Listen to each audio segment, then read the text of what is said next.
Warning, the following video has flashing lights and also includes content that may be deemed inappropriate for some viewers. Viewer discretion is advised.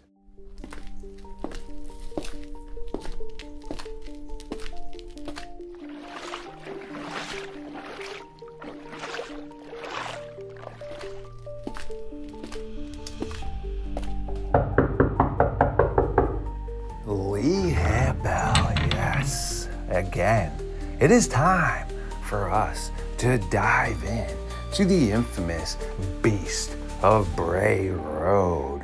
Yeah, I have been sleeping for so long. It is nice to finally replenish myself with lost nutrients.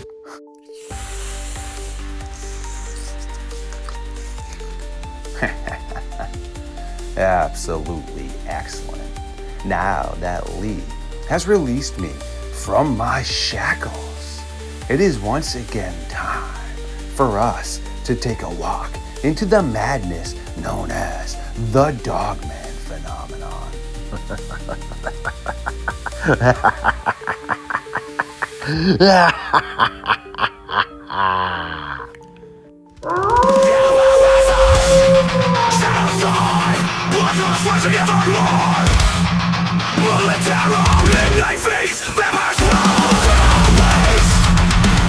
Stood up. I said, oh my god, it's a werewolf. And everybody in the car freaked out.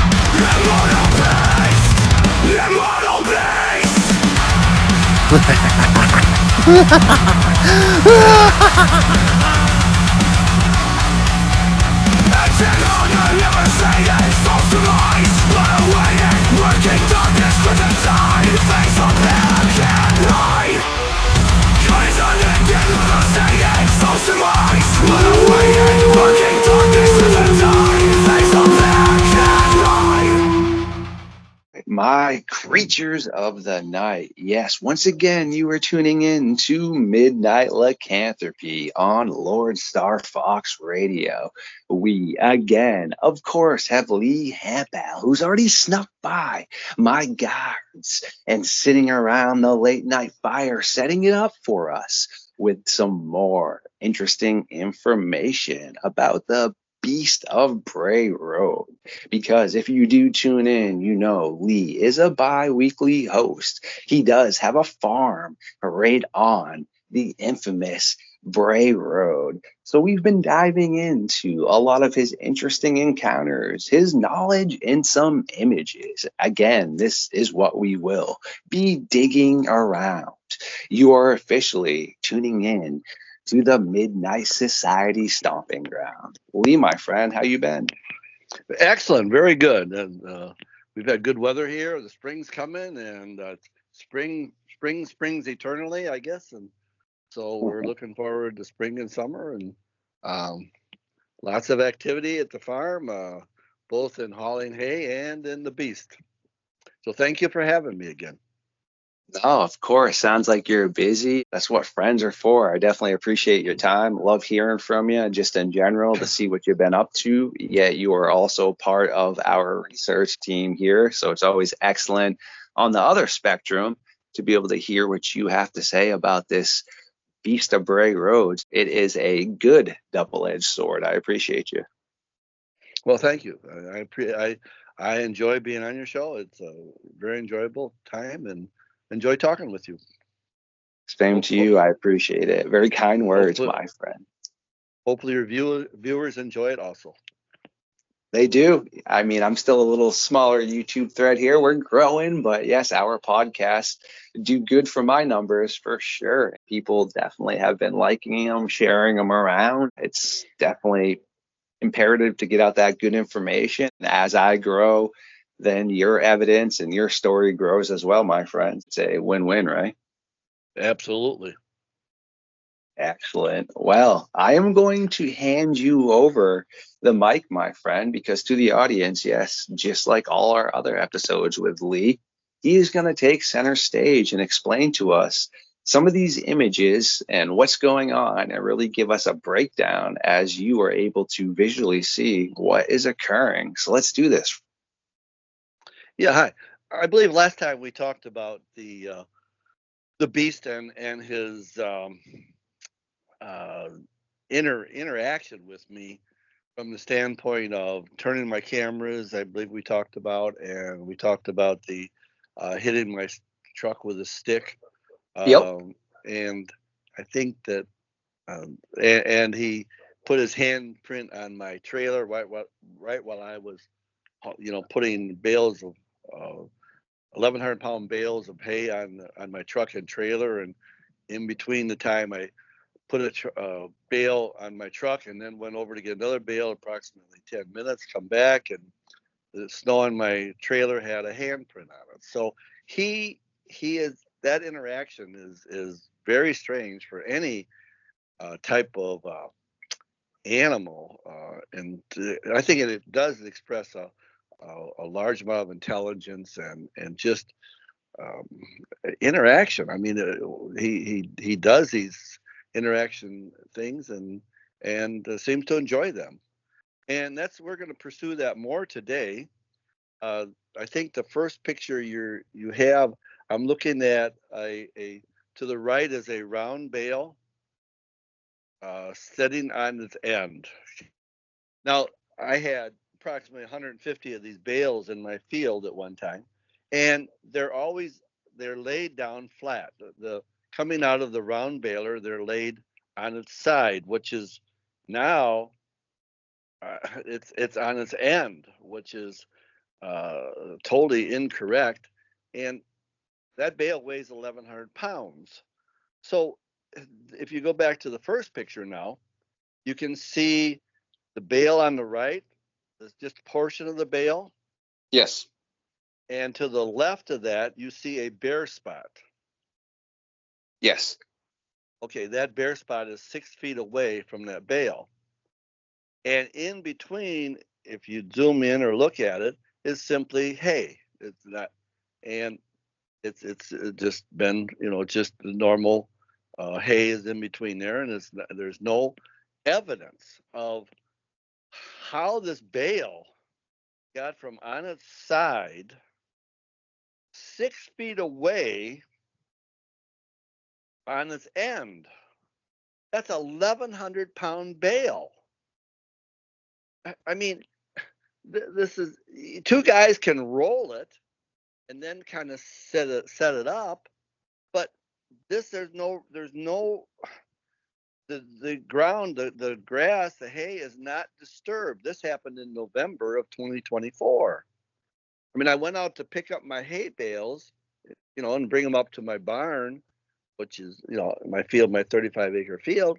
And here's this one hay bale that is now 6 feet away from where it's supposed to be and sitting on its end. I mean, you say, okay, guys come out and, mess around in my field. They don't do that. I mean, nobody's going to come out in my field.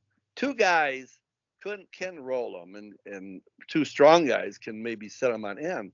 But there's no, the hay is not disturbed at all.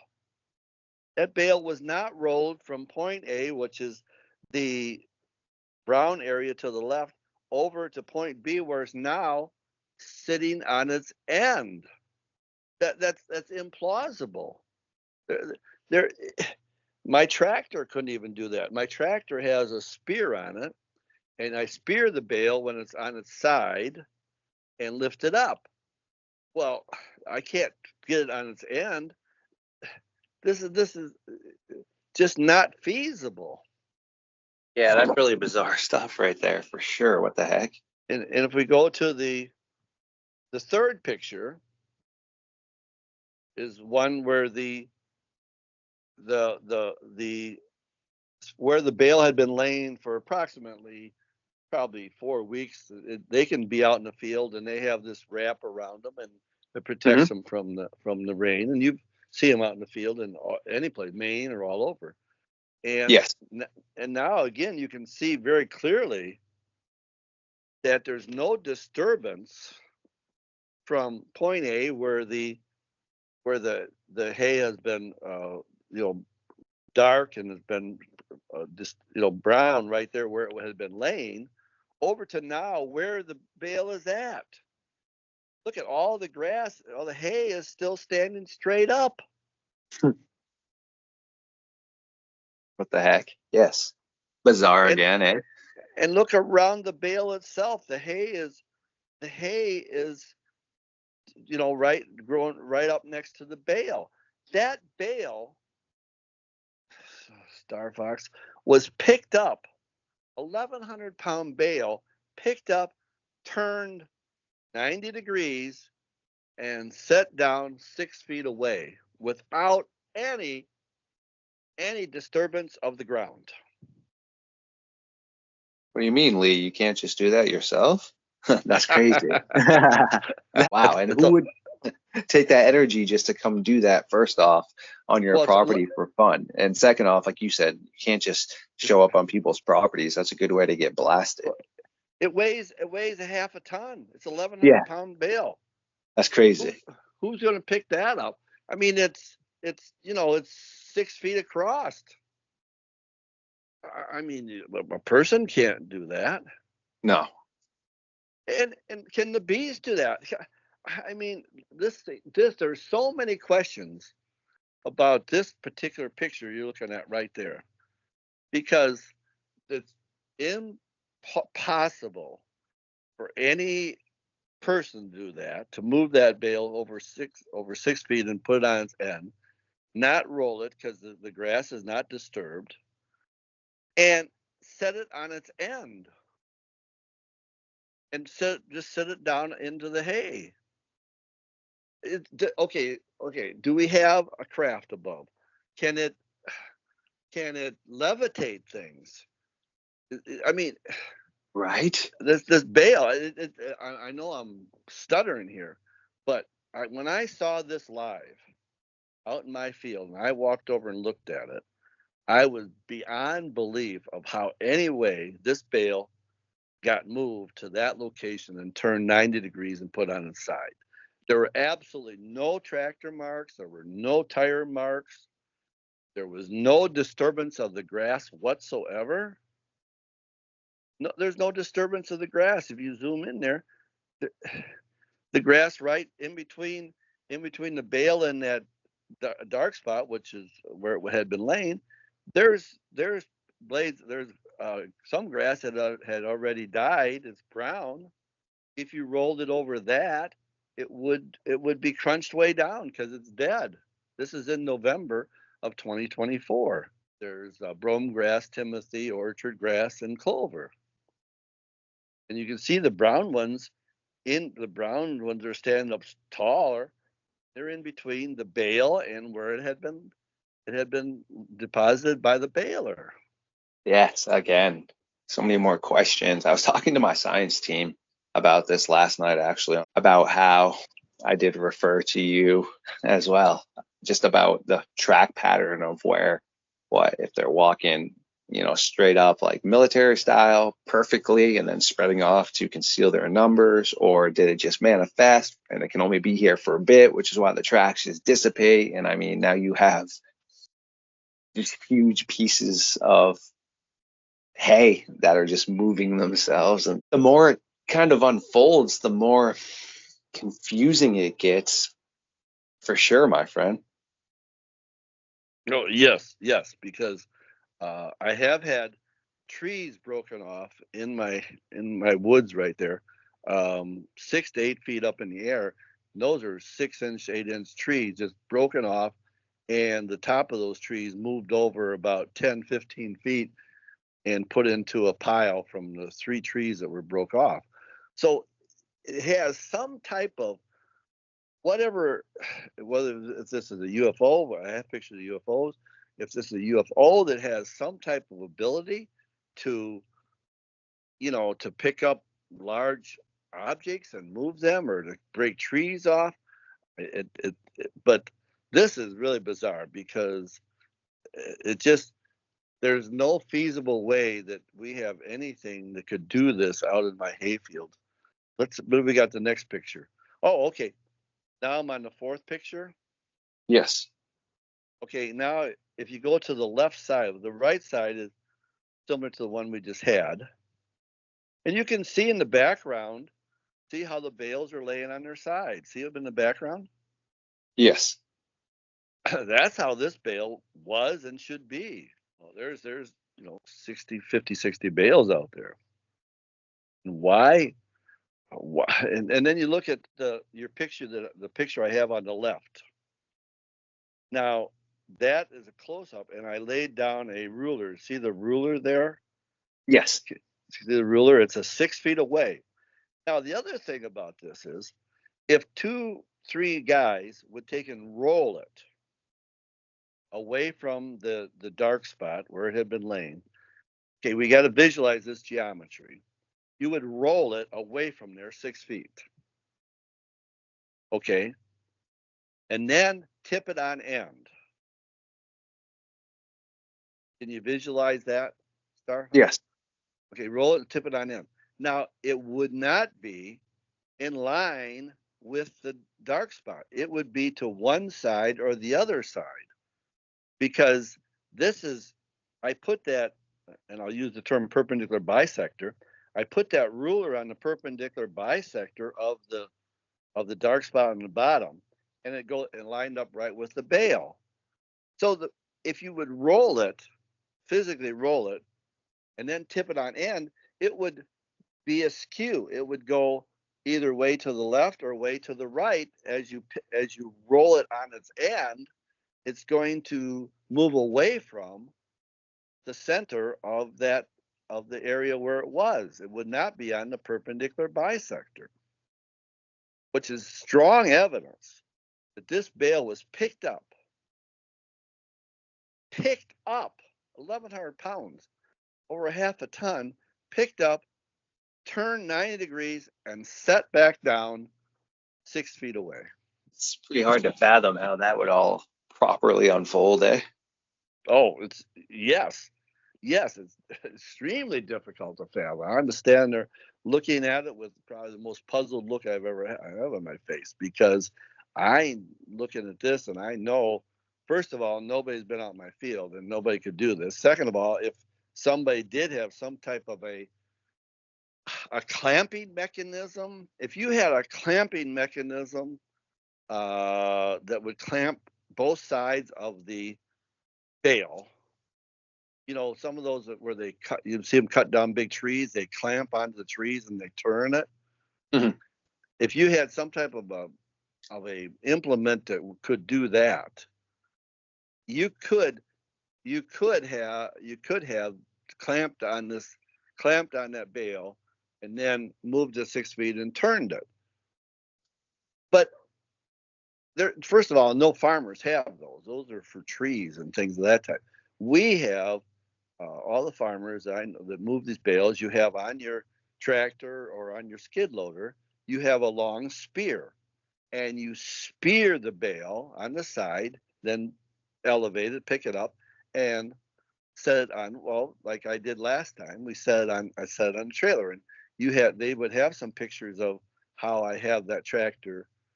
My tractor is set up to spear the bale on the end, pick it up, and then you can put it in whatever position you want to on your truck, your trailer, or wherever you want to put it. But farmers don't have something that clamps on the side and spins it, and there would be tractor treads all over out there. Mm-hmm. But 2 people can't do this. 3 people, 4 people. I don't care how many people. Right. You can't move that bale, pick that bale up, carry it over the grass and the hay, which you can very clearly see has not been matted down at all. It's the same as all the other hay around there, and it's not been matted down, and then turn it on its side. You just can't. And beyond the perpendicular bisector, that last picture on the left is extremely important, because it shows that it's set right directly on the perpendicular bisector of the dark spot on the bottom where the bale had been laying and the hay had been partially damaged. It'll come back, but it's damaged because the hay bale was laying on top of that. Mm-hmm.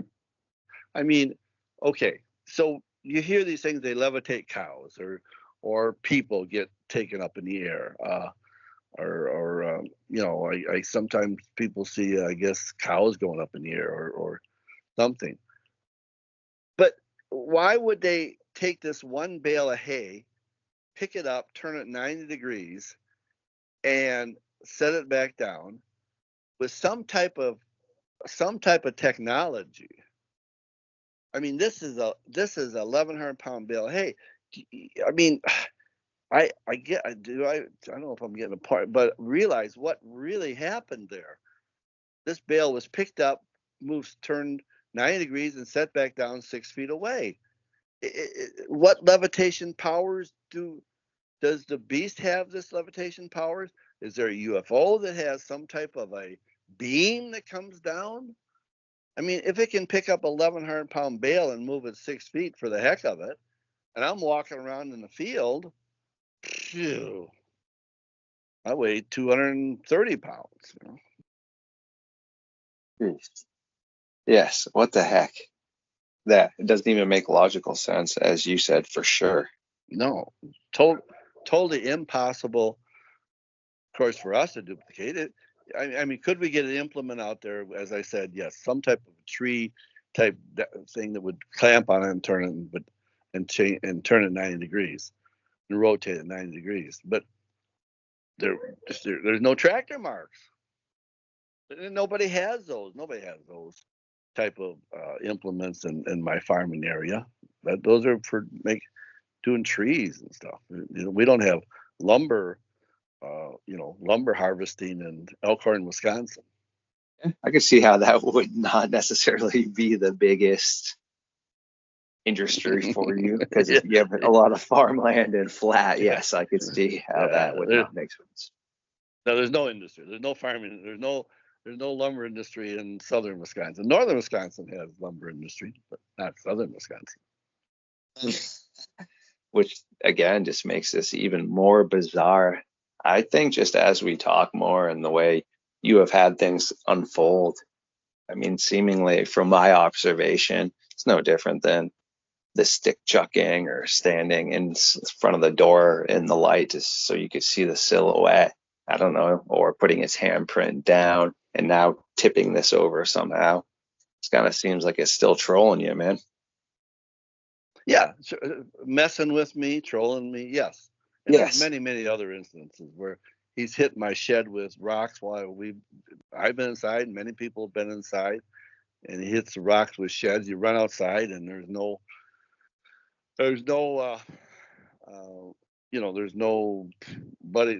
out there. It's nighttime, and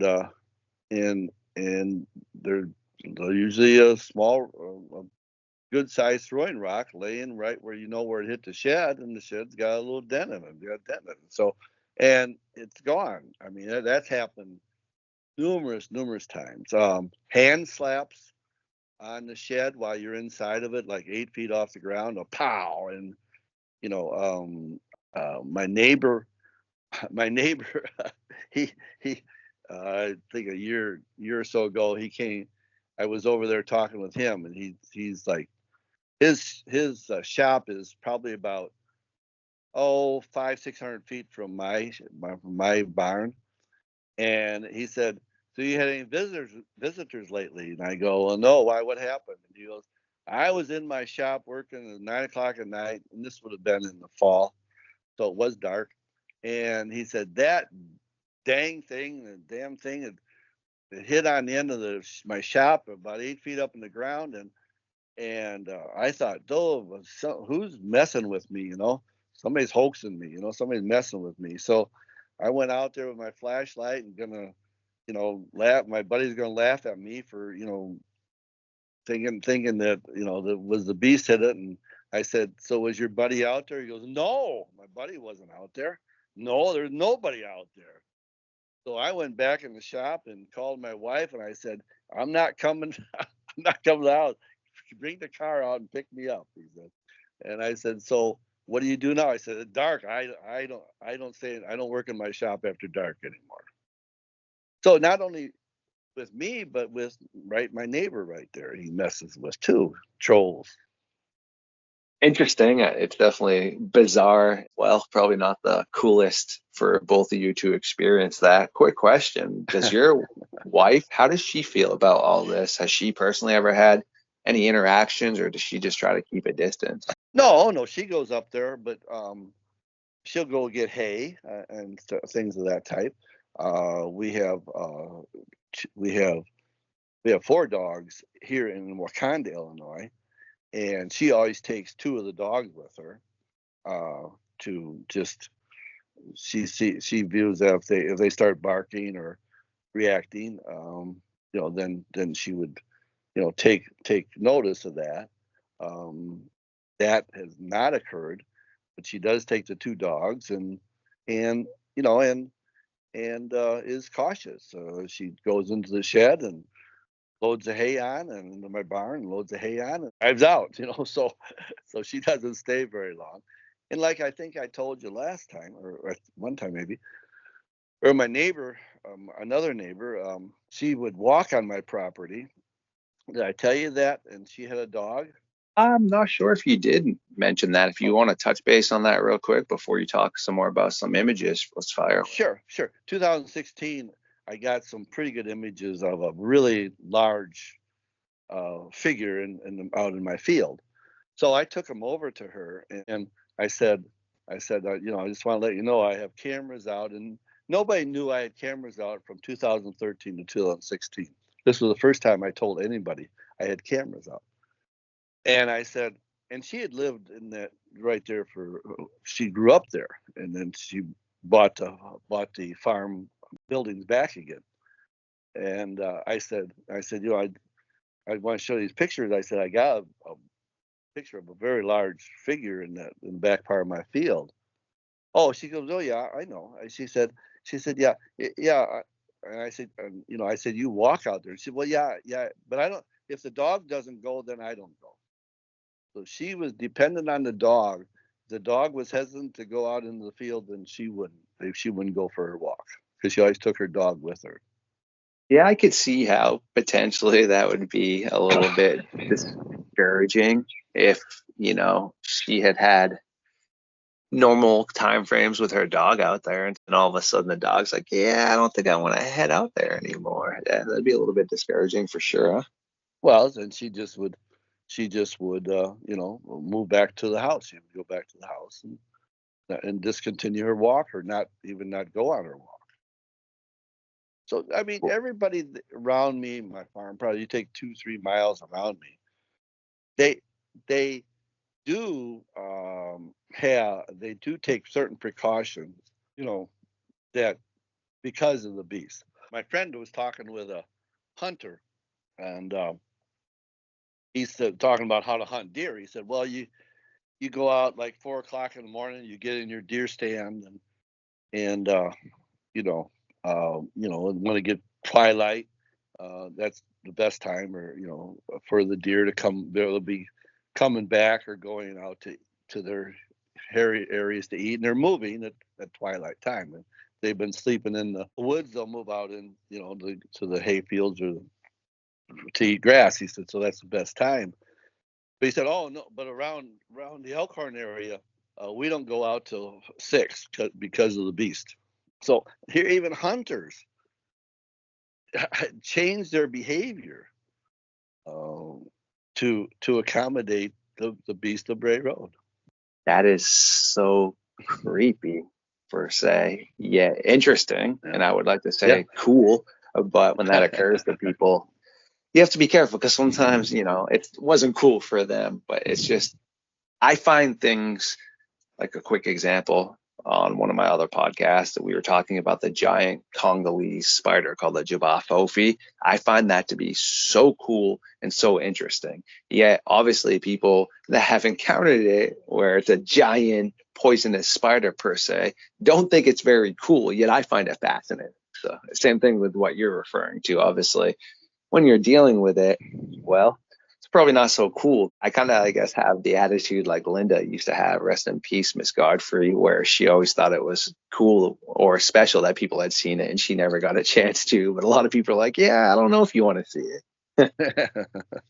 Yeah, I mean, Linda. Oh, yeah, Linda was came out, on my property a number of times, and she was a journalist. She interviewed people and took their story and wrote excellent books. And like the book Monsters Among Us by Linda Godfrey, I'm Roy Smith in that book, and I have about 3 chapters in that book, Monsters Among Us by Linda Godfrey. They wouldn't use my real name, but the research, she did do research on my farm. She'd come out and we would, do certain type of research with visual and some instruments.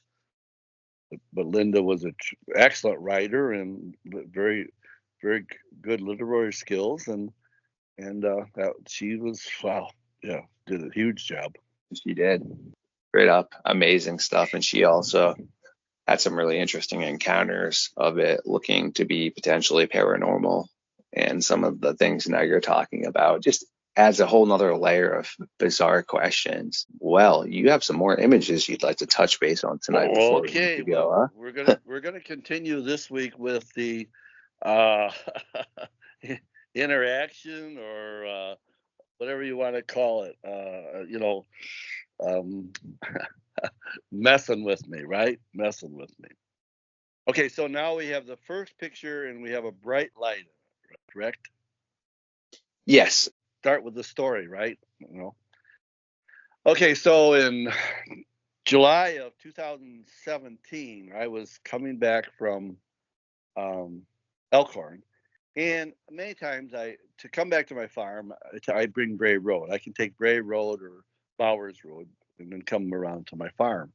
This particular night, this was around 10 o'clock at night. I could check that more clearly, but it was in July of 2017. And I'm coming down Bray Road. Now, Bray Road's not a long road. It's about 4 miles long.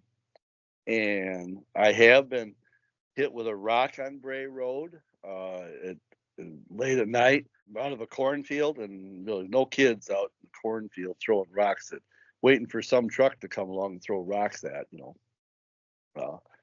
First, there was high mosquito count that particular year. They would have been eaten alive. I have had other occurrences on Bray Road. Well, the two, I was hit with a rock, and then this one. Now, I was coming down Bray Road, basically I would be going north, and I looked in my rearview mirror, and this huge light was a distance behind me. I mean, half mile, 3/4 of a mile behind me.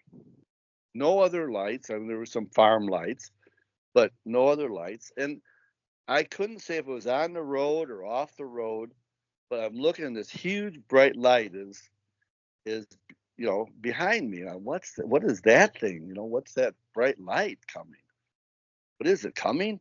It caught up to me like, wow, instantaneously. I mean, all of a sudden it's like above my tailgate. This is a picture that I snapped with this smartphone, and I took it out of the rear window. Now, I know I don't want to take pictures through windows, but I wasn't going to hold my phone outside and try to take a picture with one hand. So I took 3 pictures through my rear window, and those are the 3 pictures you have with my iPhone. And you can see it's above my tailgate, and it's like, I don't know, 5 feet behind me, 6 feet behind me. I mean, 5 feet. I mean, it's right behind me, and it's high. It's like I say, above my tailgate. I mean, and it's one single light. So I have about a mile left to go on Bray Road. And when it caught up to me, it was right by Hospital Road, it's called, and I had about a mile left on Bray Road to go. So I slowed down. I said, well, okay, is this wants to pass me? Is it really? I could not see any vehicular concept there. I couldn't see any vehicle, but the light was so bright. I mean, it was just, extremely bright. And I thought, well, maybe it'll pass me. So I slowed down, stayed right behind me. right. I probably went down to 25 miles an hour. The speed limit is 45. Stayed right there. Okay, I'm going to accelerate. I accelerate up to 60 miles an hour. It's right there. It's still right above my tailgate, just a little bit behind my truck. What's that? Very good question, my friend. I don't really have a good answer for you as much as I wish I did. I am just as baffled as you are. I mean, I'm processing what's occurring to you and I'm understanding and I can see it all unfolding. Yet I really wish I had some stable answers for you, I feel like. Yet as we talk more and I just keep on diving more into this whole entire topic, I would like to think I'm grounding myself more, yet I'm becoming more confused too. Yes, I agree with that statement. Yes. You Yes. know what I mean? It's like crap. I thought I'd get a better understanding, but now I'm all over the place. And now I don't know whether because that light was so bright, but when I looked ahead at my headlights, and I had a 2015 Chevy Silverado at that time, my headlights were bright normally, but they were like pale yellow. Now, I don't know if this light affected my electronic system or whether it was just so bright shining. I was trying to, get the rear view mirror out of the way because that thing when it first came up and it was hit my rear view mirror, it was like really blinded me. So I moved that out of the way. So I don't know whether because that light was so bright or it was affecting my truck because my headlights became pale yellow and they were LEDs. They were white. What is somebody just carrying LCD or LED lights all around your field or something? Like, what the heck? Well, this is on Bray Road. So I mean, my lights were LED, my truck lights, but this was, I mean, it was. I'd never seen any light this bright on a road. I mean, and you can't see any vehicle. You can look all around that light. There's nothing there. You can see the trees in the background if you zoom in on it. And there's some tertiary lights in the glass that's taken through my rear window, which is not the best. Hmm. But there's a red light up there, and I think that may be a reflection in the glass and some of the other ones. But if you try to look around the light, below it or around it, there's nothing you can see. And if you look at the second picture, I took 3 pictures. And then the third picture, those are the 3 pictures I took with my smartphone out of the rear window of my truck. And you can see it's above my tailgate. It's above my tailgate. It's like, 5 feet off the ground, at least. The bottom of the light would be 5 feet. The top would be another probably 6 feet off the ground or more. I mean, it could have been a 2-foot light easily. It was huge. Wow. What the heck? So bizarre and interesting, and just adds another whole layer to what it is we're trying to figure out for you, ourselves, and some other people out there. What really is this thing? So I did locate a guy in Louisiana. I think it was Louisiana, down south, and he was a picture expert guy. And I sent him this picture, and I said, this is a really bright light. There's a light that came up behind my truck, and I'd like for you to,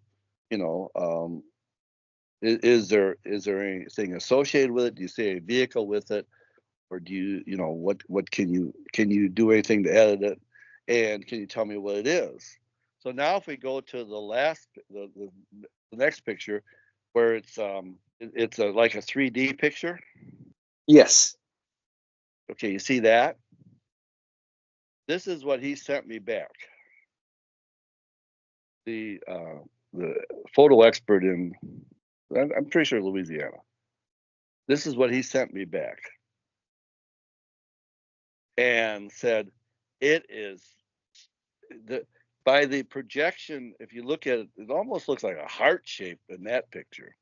It's not round. It's got like that indentation in the bottom. Do you see that the heart shape of the light itself? Yes.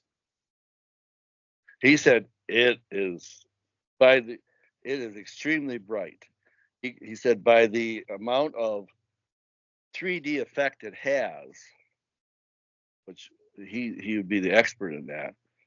He said it is extremely bright, and he said I see no other any other vehicle, around it. There's nothing that appears to be any type of a structure around it or any type of a vehicle around it. The other ones where you see kind of the flat ones, he said those are probably reflections that were coming because of the window. Jeez. And then down at the bottom there's that kind of stick thing.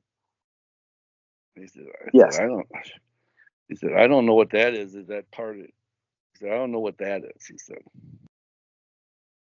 But he said, this light, as bright as it is because of the amount of 3D effect it has with whatever filter he put on this, has to be a plasma light. What the heck?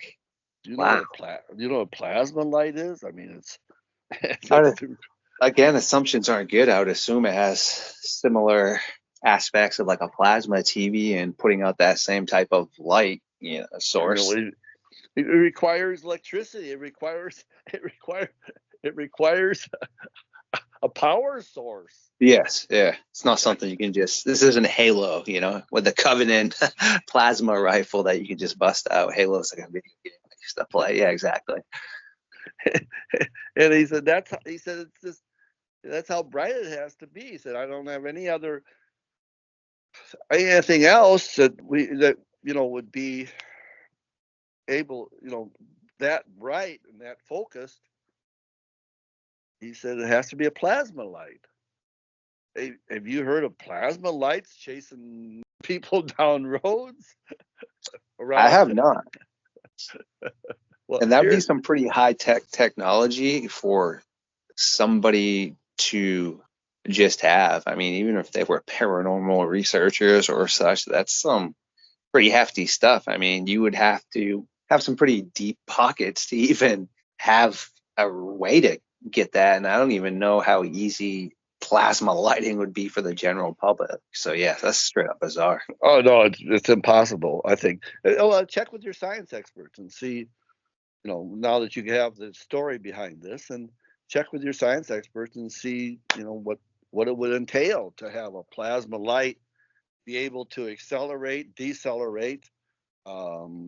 That's crazy. That sounds like a video game out of Halo, like I was just saying right there, man. I mean, I'm definitely going to ask the good old science team because this is way above my brain power. I mean, I understand what you're talking about, but geez, I'm definitely not an astrophysicist by any means. And math was, my worst subject because a humor story for you real quick is I, like a bozo, cheated my way through pre-algebra in junior high. What do you think happens when you don't understand pre-algebra and they put you in algebra? You got no idea what the heck's going on. So yes, I mean, I'm better at math now, but that is definitely not my strong suit.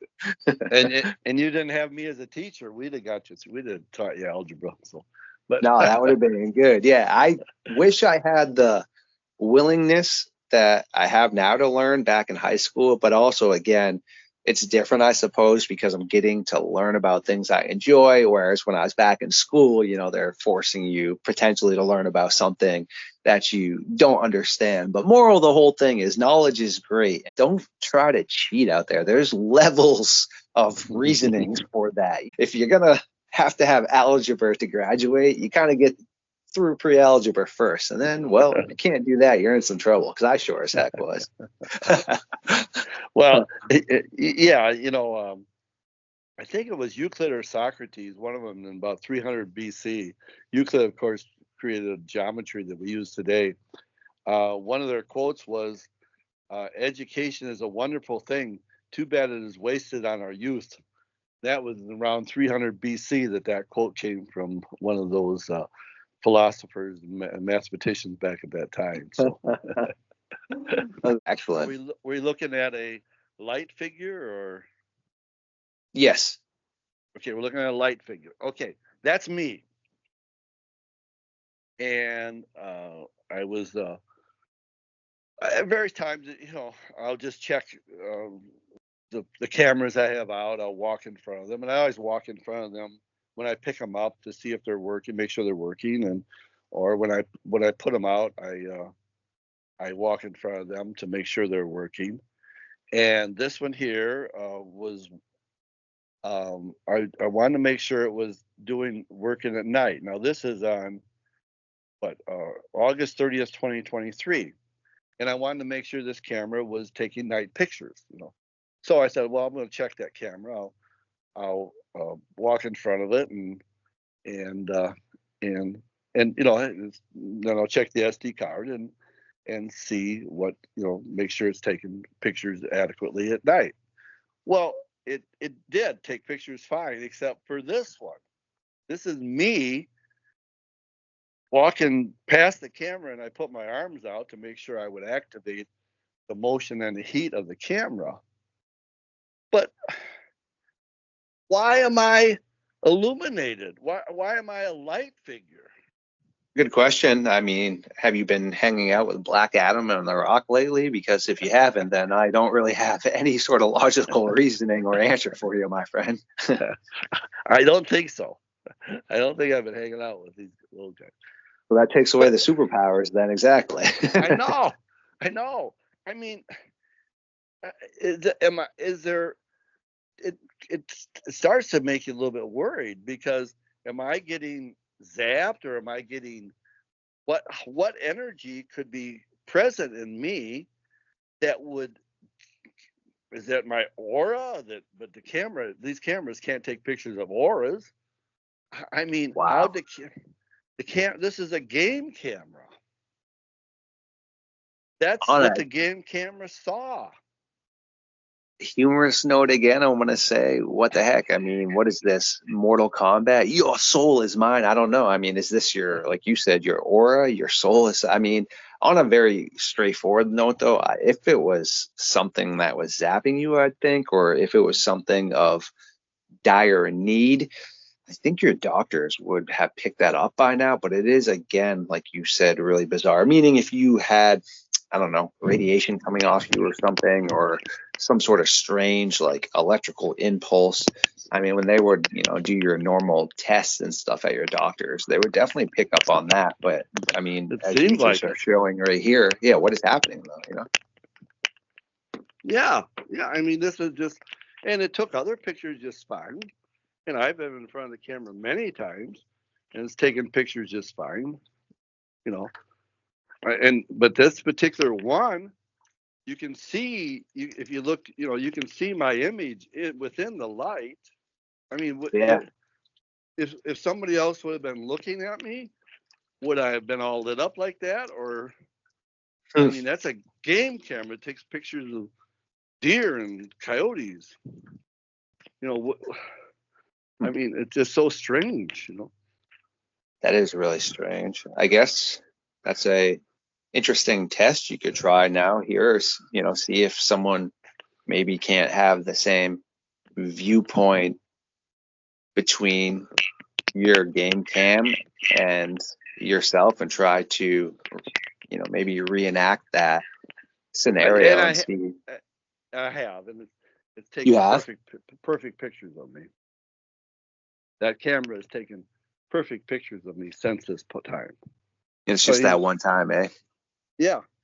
And when the SD card was picked up and looked at, and I went, the camera took good pictures. Yeah, yes, just this one time. Wow. Again, I don't know. I wish I had a really great answer in regard to that, but seeming that you've already tried to replicate this now, it hasn't been replicated, and it's happened this one time. Wow. This is a one-offer, but I've had many light experiences out there, many light experiences, and if we continue, I'm sure we'll get into orbs and the shafts of light and that type of activity, and the mist and many other paranormal activities. We're going to continue, my friend. You're part of our project and Midnight Lycanthropy until you no longer want to be my friend. So you're always slated into the good old lineup of consistent hosts and consistent guests of trying to get on here. And yeah, so like I said, you always got a spot at the good old werewolf or dogman table here for sure, man. Well, it's always rewarding for me to go over it and to explain it again and to talk. You're a very good host. I enjoy talking with you, Starfox. And so, yeah, it sounds good to me. I enjoy it and enjoy reiterating these stories that happened to me, and hopefully your audience enjoys them also and can get some education and wisdom from them. Big kudos to you for everything that you do and the way you're presenting your evidence and breaking it down. Awesome. And again, thank you very much for the kind words. I do appreciate that. On a final note here, before we do start to tie this up, I have something not off topic because it's near Wisconsin, but it involves the Michigan Dogman. And I wanted to have you potentially, maybe when you're bored, look at this video yourself over and over again and tell me your thoughts, because I'm a big fan of Monster Quest and I actually am friends with Doug Highcheck. I've spoken to him numerous times. Growing up, I loved Monster Quest. They pretty much came to the conclusion that the Gable film was fake. All right. Steve Cook also came to the conclusion that what's the Gable film? What's that? All right. So the Gable film is a home style video that was put together that has a segment in it of a supposed dogman. But here is where all the confusion comes into play. It was told and said to be a hoax, meaning the guy that made the video, you can see his property in there, him with the long hair, drinking the Coca-Cola, riding around on old snowmobiles. All right, that's all fine. Yet the actual footage, the clip you see, where there seems to be some sort of very bizarre looking ape-like canine creature that moves in no way a person could move in a suit, meaning we've had our science team look at this, and a guy did try to replicate it to show you in a ghillie suit. He did have a interesting little gait to him, was not the same as this huge bulky animal. It had massive shoulders, also these pointy kind of ears, and it looked apish. Yet it comes up to the camera after you see teeth, and that's where it's hoaxed. So more or less what I'm gathering now from quality people that I trust that are scientists and very brilliant people, there is a lot of clout out there supporting that the Gable film itself, which is literally like a 10-second little segment of this 5 to 10 minute home video, is actually real, and that they are trying to have this guy go around to discredit it and say it's a hoax, meaning they edited all this other stuff into it to make it look like it's a hoax, like with the fake teeth, and they had him make a part 2.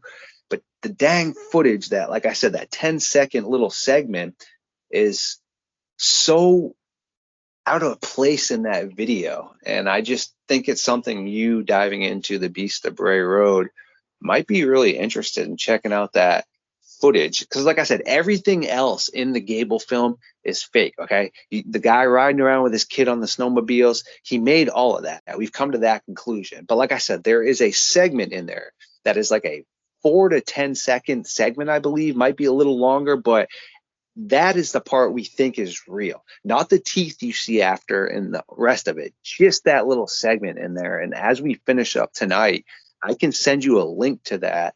It's creepy as heck, dude. I'd be interested to see if it's something you've seen potentially. I mean, I'd be glad to look at it, but I'm not an expert on photography or I know there's hoaxes out there. There's several Hulk pictures. There's a picture of supposedly the Beast of Bray Road, and you can see wires in the arm. I mean, Yeah. it's totally a fake. And and there's another one that supposedly was the Beast of Bray Road, and he's standing up or he's standing there, and that's been shown fake. But I'll be glad to look at it, but I don't have any scientific background. I don't have any scientific instruments to explore something like that. So, but sure, I'd look at it. Man, I don't know. It's just really bizarre. The computer, when I saw it for 3.5 minutes in May 11th, 2021, I saw it walking, and that was huge. And the computer app that the cameraman from Hollywood has, I think I told you, he said it was 6.5 to 7 feet tall, and the shoulders were 3.5 feet wide. But did it move kind of awkwardly? Yeah, I thought so. But I was a quarter mile away from that time. Yeah, so, exactly. I've tracked, numbers of times, and you'll only see the front legs go down once every 8, 10, 15, 20 feet. The guy, the farmer who saw it run through his yard chasing a coyote. Here the Dogman, the beast, is running full speed chasing a coyote. Ran 30 feet from him. Yep. It was at night, but it was it ran through his yard, and he had a lot of lights. He does snow plowing in the winter and salting, and he said just a couple times it went down on all four and propelled itself, but then immediately stood back up. So this animal appears to be quadrupedal to me. Yes. What that's wrong, or that's not right for a Dogman. The Dogman, not the Beast of Bray Road. You never see the tracks. There's hundreds and hundreds and hundreds of tracks attract, and just now and then you'll see the front hands or claws. Okay. Well, my friend, before we start to tie this up, is there anything else you would like to touch base on tonight before we let you get back to things you need to attend to? Well, I think it flowed well. Thank you, and I think it was wow. It was good conversation. Thank you, and thank all your listeners. Excellent. We always have great conversations, my friends. So I do look forward to our future collaborations. And to the audience, you can check out the playlist down below where you can see previous content of Mr. Hampel and myself. He also was recently on a friend of Midnight Lycanthropy's podcast, Rye Voss, with Codega Curiosities. He told me he had a chance to speak to you recently as well. So, if you do want to hear more of Lee outside of what we do here, you can type in his name in the good old YouTube search bar, and some other podcasts he has participated in will come up. Yeah, he is a bi-weekly host, so him and I have some amazing things we will be covering and churning out. I do encourage everyone to stay tuned. Yeah, it is the early hours of the morning, and if I do fear anything, it is the sunlight. We do need to allow Lee to go. Yeah, he will be back soon. Thanks for hanging out tonight, man.